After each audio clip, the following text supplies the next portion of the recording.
guys, welcome to my channel. It's me, Queenie, and I'm going to teach you how to make Makki di Roti with the Sarso da Saag I made in my previous video. Makki di Roti is cornbread. So first, take some flour. It's maize flour or corn flour.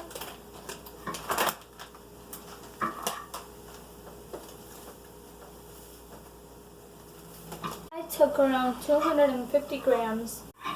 Add around half a teaspoon of salt to taste. Add lukewarm water to crumble the flour.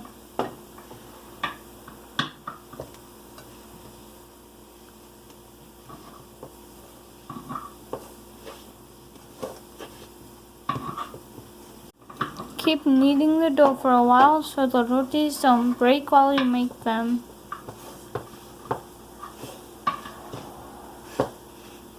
As you might know, corn flour is gluten-free, so the texture will not be the same as normal roti. If you find it very difficult, you can add some wheat flour to help you bind the dough. The more you knead, the better the rotis turn out to be. This is the kind of consistency you need.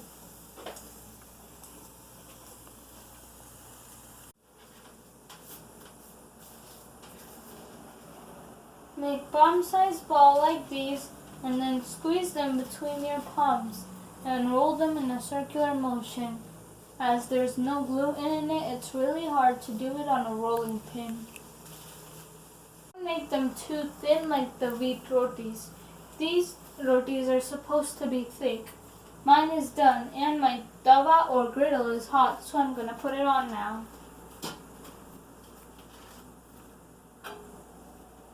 It's been 2 minutes and now I'm going to flip it over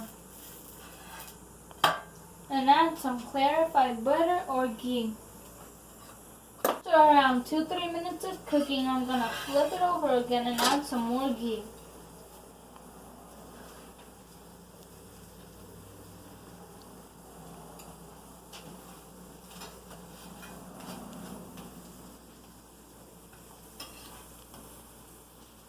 Here's my little sister, and she's using the pressing machine to make them. This helps a lot too.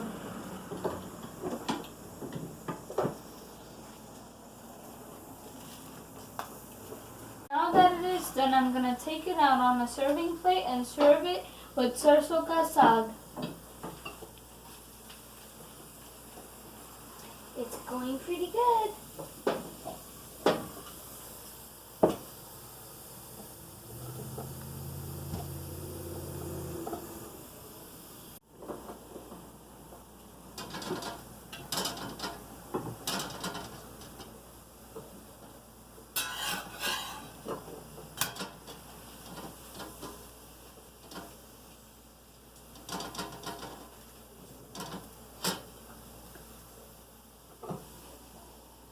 Though it looks tough, it's really easy. Even my 10-year-old sister can do it. Make sure to like our video, comment down below if you want more recipes, and subscribe to our channel. Also hit the bell notification. Bye! Bye.